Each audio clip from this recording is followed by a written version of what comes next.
Bom dia a todos. Em primeiro lugar, eu quero agradecer ao Dr. Murilo de Aragão pelo convite que me foi feito e parabenizar pelo excelente evento que está sendo realizado na Câmara dos Deputados nessa manhã. Bom, a tarefa que me foi dada foi trazer aos senhores as principais alterações da reforma eleitoral ocorrida no ano passado, relativa às eleições que serão aplicadas nas eleições desse ano. Como todos sabem, o deputado Quinalha e o Dr. Murilo de Aragão já trataram desse assunto. No ano passado, na verdade, era para se ter feito, mais uma vez, uma reforma política, o que não ocorreu, na verdade. São temas extremamente sensíveis para a sociedade, para o sistema político brasileiro, para a nossa democracia, a dificuldade de um consenso é evidente, por isso, todo ano tenta-se fazer uma nova reforma política e, na verdade, acaba se fazendo pequenas e pontuais alterações na legislação eleitoral. Reforma política mesmo, acho que a gente ainda vai demorar muito para ver, até porque o legislador é o destinatário da norma. Então, o parlamentar que está no Congresso, que foi eleito com o sistema atual, realmente há uma dificuldade, cada um pensa de uma forma diferente, tem dificuldade de querer alterar esse sistema pelo qual ele foi também eleito. Então, diante disso, dessas dificuldades que são compreensíveis e a complexidade dos temas que são trazidos num projeto de reforma política, acaba-se, mais uma vez, deixando de lado pela dificuldade de alteração dessas questões, e aí o que se consegue alterar são questões pontuais. Muitas delas, do meu ponto de vista, acabam atrapalhando um processo eleitoral, mas sempre tem um bom propósito e hoje, na verdade, o que me cabe aqui é trazer as principais alterações, positivas ou negativas, são elas que vão valer para a eleição desse ano. Apenas para ter um panorama geral, a Lei 13.165 do ano passado, de 2015, que é a chamada Reforma Eleitoral de 2015, ela alterou 3 leis, basicamente, a Lei Orgânica dos Partidos Políticos, o Código Eleitoral e a Lei Geral das Eleições. Em primeiro lugar, eu vou tratar sobre os registros de candidatura. Foi alterado o prazo para a realização de convenções partidárias. Antes da lei era do dia 12 ao dia 30 de junho do ano eleitoral, hoje é do dia 20 de julho a 5 de agosto do ano eleitoral. E, além disso, o prazo para registro de candidaturas, que também foi mais adiante, era até dia 5 de julho do ano da eleição, e hoje é até o dia 15 de agosto de 2016. Isso cria, para a Justiça Eleitoral, que administra as eleições, uma dificuldade muito grande. A pretexto de se diminuir o tempo de propaganda, o tempo de campanha eleitoral, para reduzir custos, inclusive, para a Justiça Eleitoral, eu acredito que vai ser uma dificuldade muito grande, porque o prazo para julgamento de registro de candidatura, apreciação, eventuais impugnações, ficou muito menor. Então, o ideal seria se manter essa data, mas o Congresso entendeu melhor avançar e passar para agosto, o que, acredito eu, que vai gerar uma dificuldade, pois recursos podem ser apreciados muito próximos das eleições e registros de candidatura podem ser indeferidos também em período muito próximo às eleições. E aí pode haver até nulidade de pleitos, porque o candidato que pode ser eleito pode depois ter o registro indeferido, e aí tem que ter nova eleição, o prejuízo para a sociedade é muito maior. Em relação ao domicílio eleitoral, foi mantido o prazo para domicílio eleitoral 1 ano antes do pleito. Em relação ao tempo mínimo de filiação partidária, esse tempo era 1 ano antes das eleições. Foi alterado para 6 meses antes das eleições. Mas isso não significa que esse prazo seja fixo, porque pode haver em casos onde o estatuto do partido disponha em sentido contrário, um prazo maior. Se determinado estatuto partidário está estabelecido que o prazo de filiação partidária é de 1 ano, por exemplo, ignora-se a lei e cumpre-se, o candidato tem que cumprir o filiado ter que cumprir o prazo estabelecido no Estatuto do Partido. Em relação à idade mínima para candidato a vereador, eram 18 anos até a data da posse, hoje é 18 anos até a data final para o registro de candidatura, ou seja, 15 de agosto, o candidato tem que ter 18 anos completos. Em relação à propaganda eleitoral.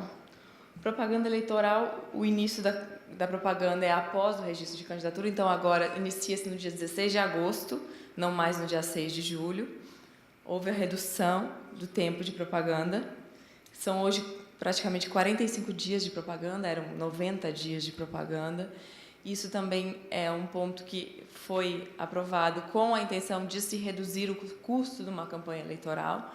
Realmente, o objetivo, sob esse aspecto, pode até ser que isso seja atingido. Agora, há um aspecto, no meu ponto de vista, que é negativo, que é uma campanha eleitoral, o protagonista ele é o eleitor, não o candidato. E o que acontece? O eleitor não terá oportunidade, tanto tempo para conhecer os seus candidatos e as propostas dos seus candidatos. O tempo é muito reduzido. Isso significa o quê? Que vai prevalecer e serão beneficiados os candidatos já conhecidos do eleitorado, sejam os famosos, sejam os que já estão exercendo algum mandato. Eu acho que vai haver uma dificuldade de renovação de pessoas, justamente por isso, porque há uma diminuição do tempo de propaganda. O eleitor não terá como ter a oportunidade de conhecer. O benefício será dos candidatos já conhecidos. Em relação à propaganda, a propaganda em bens particulares agora, havia já restrições na última reforma, mini-reforma eleitoral. Hoje, a propaganda em bens particulares ficou absolutamente restrita e antes podiam placas e faixas até 4 metros quadrados, hoje pode haver um cartaz de meio metro quadrado. Também, no meu ponto de vista, isso fere a livre manifestação do eleitor, de liberdade de expressão, mas o objetivo que foi visado nessa reforma, me parece que é sempre reduzir os custos de uma campanha, reduzir os custos da campanha. Então, mas há o outro lado que realmente o eleitor fica prejudicado. Em relação a bens públicos, também não há mais a possibilidade de haver propaganda, podiam placas, podiam alguns cavaletes, enfim, a lei tinha especificações. Hoje não pode mais. Pode haver em vias, pode haver uma mesa com uma pessoa distribuindo folhetos e, no máximo, bandeiras, mais nada. Não pode pintura de muro, não pode outdoor, já há muito tempo não podia, cavalete não pode. Em relação também, que eu gostaria de chamar a atenção da propaganda eleitoral, agora tem um dispositivo expresso. Havia muita condenação de propaganda eleitoral antecipada. O candidato, todo mundo podia falar que determinada pessoa era candidato, mas ele próprio nunca poderia falar, senão ele estaria cometendo um ilícito de propaganda eleitoral antecipada e era multado por isso.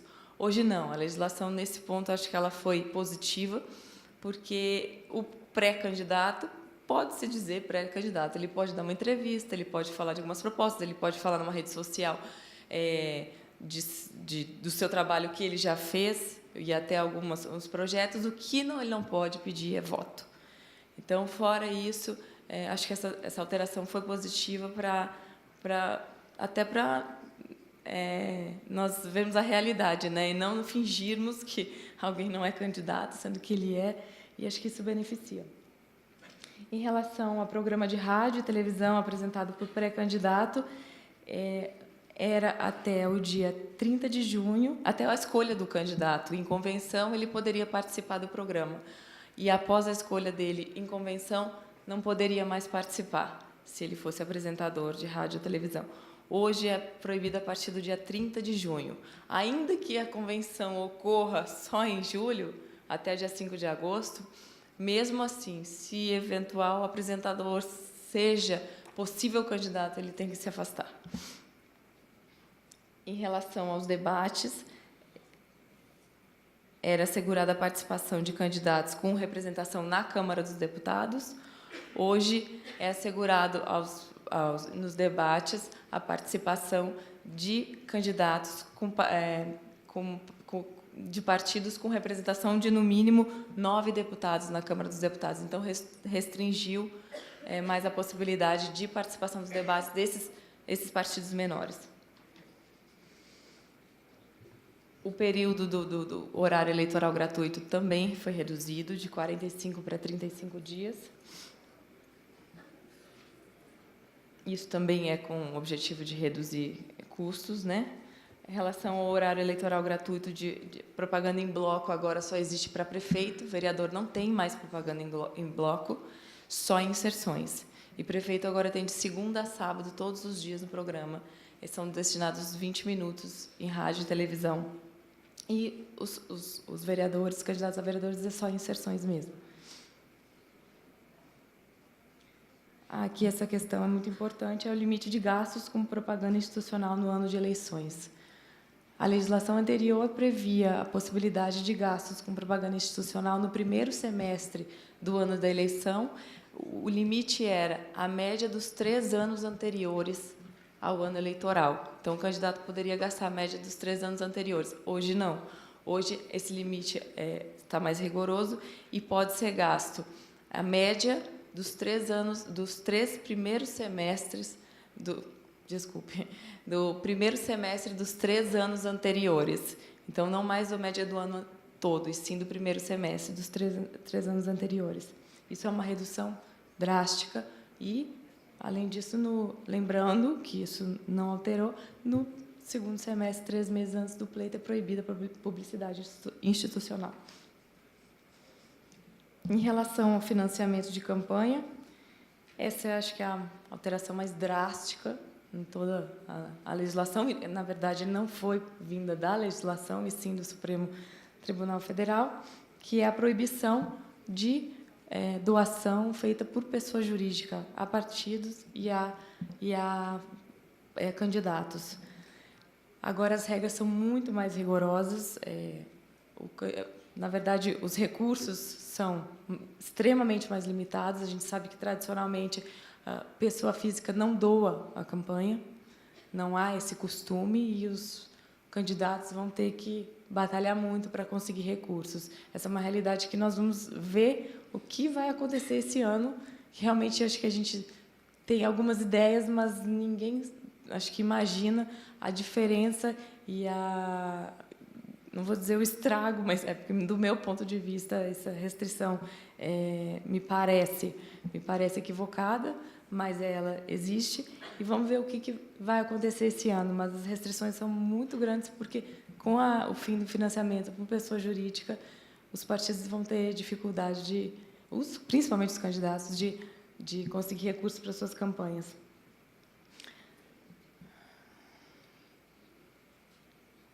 Em relação ao valor da multa, quando há doação acima do limite, lembrando que a pessoa física pode doar 10%, até 10% dos rendimentos brutos auferidos no ano anterior.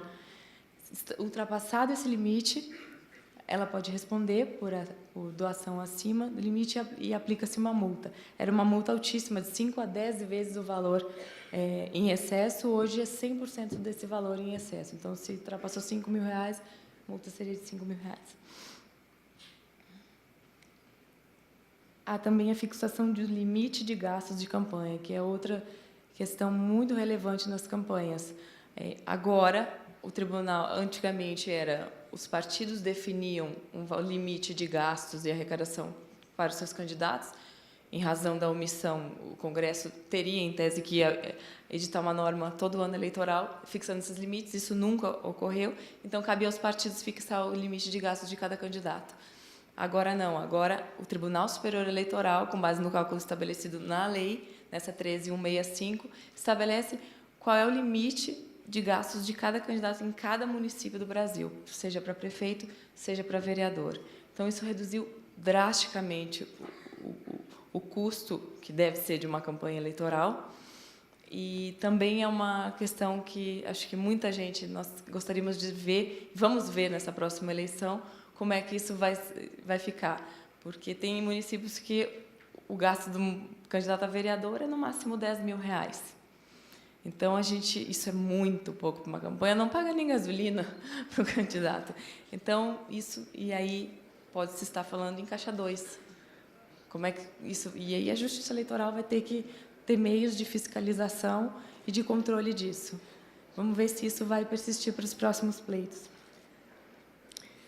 Em relação à prestação de contas, agora houve a possibilidade, foi prevista a possibilidade de prestações de contas parciais, quando o candidato ele gasta menos de R$20.000, salvo engano, isso, e também nos municípios que têm menos de 50.000 eleitores. Esses municípios, todas as prestações de contas de todos os candidatos serão simplificadas. E aí a legislação, não tenho tempo para isso, para narrar tudo, mas a legislação é bem específica nesse ponto, as resoluções do tribunal também.